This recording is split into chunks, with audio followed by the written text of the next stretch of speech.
Uber's blaming the affordability crisis, and you guessed it, drivers. Yeah, this has been going on for a while. Actually, this is a response I got from Len, who hopefully will be on the show next week, who was in the More Perfect Union video today. So Uber came up with two, not one, but two Medium blog articles about this. And Andy McDonald, who's the number 2 or number 3 at Uber, keeps tweeting it, and I keep responding to him. Of course, I'm pretty sure he has me on mute. He hasn't blocked me, but he has me on mute, so he doesn't have to read my answers. Andy, open invitation, but I know you're not going to show up anyway. So obviously I sent it to Len, and Len sent me this email. So this is Len's email, and everyone seems to finally recognize legitimate consumer concerns over family budget pressure and affordable prices. Agree.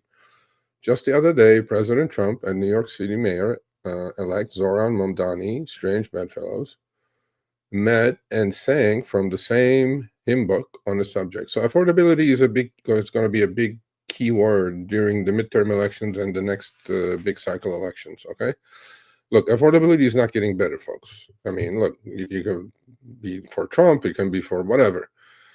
Things are not getting cheaper. Okay, inflation is here to stay. You're losing 6, 7, 8% of your buying power every single year. It's gaslighting to the max. The problem with any of this is that, according to Uber, Chris, in their world, with those two articles that they came out, it's on Medium. You can go check this out. Those are the links. They're saying that everybody is at fault except Uber.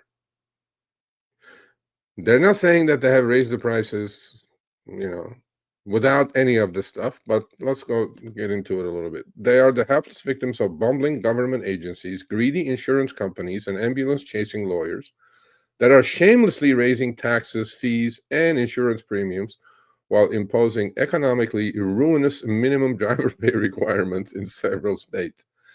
And then, he makes his point eloquently, as always. Len does. These are facts, folks. Uber has raised the fares on the riders since 2000 by over 60% nationwide. 60%. That is way above inflation, according to the government.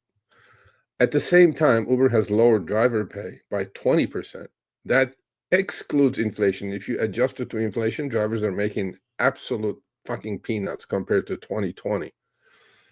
And but Uber's on this bender because you know what? And they keep saying, Chris, Seattle, Washington State, Seattle, Washington State is the problem. And they keep saying, which is the best paying city and state in the country.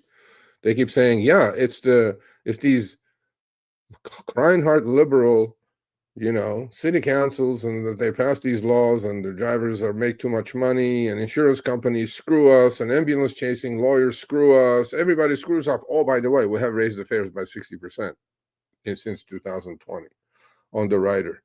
And they will never admit this, but they are on some sort of a bender, and I always like to stay ahead of this. They are planning something. They're planning either to overthrow that Seattle thing, but I don't know what's going to happen. But Uber basically blames everything and everyone else for the fares to go up and the rides being unaffordable anymore. But they never say, oh, it's the fares that we raised, because that's how we become a free cash flow machine. That's how we can buy back $7 billion in stock. We're throwing so much cash out, we don't even know what to do with that billions of dollars. Uber, if that was the case, it was the bumbling city folks who passed all these laws that you didn't like, higher pay, more benefits for the drivers. Where is that $7 billion cash flow coming from for you to go buy back stock? Where's that coming from? I don't know, right? So anyway, but I am like, I thought I mentioned this because I know most of the time when it comes to these topics, I talk to myself, and no Uber executive listens to it. and they would not like to come on and have a discussion. We're not talking a debate, the discussion. And look, they're a company, $250 billion worth. They're gonna do what they have to do, but doesn't mean that you just take it at their word. Trust me, Uber, trust me, does not work. It hasn't worked for a long time, and it just doesn't work.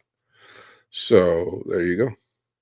Hey everyone, Sergio here with the Rideshare Guy. What do we say on Show Me the Money Club? Work smarter, not harder. If you aren't using the Solo app, which I have been for the past year and a half, you may be working a lot harder than you need to. Let's change that. Download the app, link your account where you can manage your income, track your expenses, as well as your taxes. Not only that, but you can plan by optimizing your time, make more money, and even guarantee your daily pay with guaranteed earnings. Download the Solo app today. Begin to work smarter, not harder. Link is in the description. Let's get back to it. All right. Sorry, I've been finagling the numbers to see exactly what that 15% actually was. And so just to put into perspective, they said at its Q4 2024 earnings report, Uber reported 171 million MAPs, which is the monthly active platform consumer globally.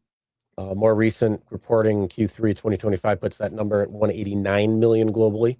Wow. So, but yeah, 189. I said, so what can we infer by the amount of U.S. monthly active users to have a 15% market penetration if based on the U.S. adult population? So it's saying that the current U.S. adult population, 18 and plus, is approximately 262 million adults with a 2024-2025 estimate. Denominator, it says when referencing 15% of U.S. adults.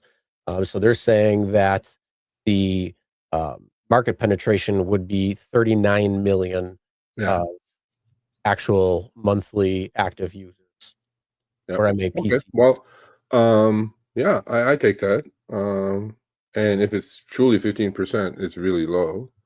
So Uber, you guys, your executives don't deserve it. Your growth is stagnant. You guys are not doing a good job. Yeah, but here's the thing: is it really low? I mean, think about it. I'm kidding, the majority, car ownership is still reigning supreme. You're not going to get nearly anybody to give up their cars. Yes, maybe in large cities, but and I'm talking more like New York, like where you got plenty of buildings, or like a downtown, and you work right there or something like that. Or it's insanely expensive to garage a car. I mean, it's like literally a monthly rent doubled because you have to pay the rent for the car, and then you have to pay the rent for where you're living. At that point, yeah, I could see where it's going to be much more penetrable for a particular group or area of people. But when it comes to the majority of people, I don't see a mass adoption going from car ownership and car reliance to Uber reliance and using Uber or Lyft to get around for every personal errand. The key is Uber's lack of affordability today by Uber and them playing victim is blamed on everyone except them raising the fares. Of course. That's what Uber says. Everyone, lawyers, city councils, drivers, everybody is at fault. Oh, FYI, we're throwing so much cash, we don't know what to do with it. When a business goes from free cash flow negative to free cash flow positive on this just kind of trajectory, it's not because of that, folks. It's because the company's charging as much as they can and paying as little as they can. That's the only way to do it. So go smoke some more crack, Uber. There you go. Well, that's again, it's the shit shine. I like that shit shine. I like it. We got to do everything we can. So it's not our fault. It's not our fault. We gotta blame everything else. It's not us. It's not us. Don't blame us. But typically in the driver community, that's prevalent too, though, right? Victim mentality in this country. I think that's just a trait that people have. Yeah, and it's something that's celebrated. It's celebrated to be a victim instead of genetic, bro. Being somebody who takes life by the reins and oh, something happened to me. Oh, I can't do that. Don't get your That's the fucking new, ass up and go do it. this Come on. new, yeah, there's, you know, no responsibility. Oh, it's your fault. Something else, somebody else's fault. It's always somebody Well, else. I can't do this because it costs me so much. Okay, well, you're sitting on your ass for, you know, half your life. You're not doing anything. I only No, work yeah, 4 hours a day. victim I'll society. work another 4 hours. Anyway, Yeah, all well, right. when Uber stock gets to $90, 89.07 right now. Mhm. And let's go back. Hold on. What was it in 22? Oh, and it was at 21 20. when it was at 21.34 on July 1st, 2022, and Yes, now it's at sir. 89. Hmm. With Well, it was as high as 105. So well, yeah, I'm talking about on close. The okay, highest. well, it's 4x. Yeah. That's pretty. It's 200% is No, pretty good. but I'm Uh, everything rose, but it wasn't because of us. Imagine if it wasn't that, we would be at $300 a share by now. Oh, we just wanted to raise prices because we want our stock up. Why don't Yeah, you just see we that? don't. Like, We can't come out and raise see prices that. because We we had to only raise want our prices because stock our to be stock only needs at to go up. 90. Because Dara wants his extra bonus. Oh, yeah, Dara got his money. But all I know is, you know, when a company's throwing that kind of free cash flow, it's nothing, no other reason than margins are exploding. That's about it. Yeah. All right. All right, thanks for watching. That short little clip was from our live stream, Show Me the Money Club with Sergio and myself, Tuesdays, 6 p.m. Eastern, 3 p.m. Pacific. Make sure you subscribe, turn on all notifications so you'll be notified when we go live, as well as all of our awesome content. Make sure to check out this video right here, which will take you to the entire live stream, or check out this video right there. All right, drive smart, everyone.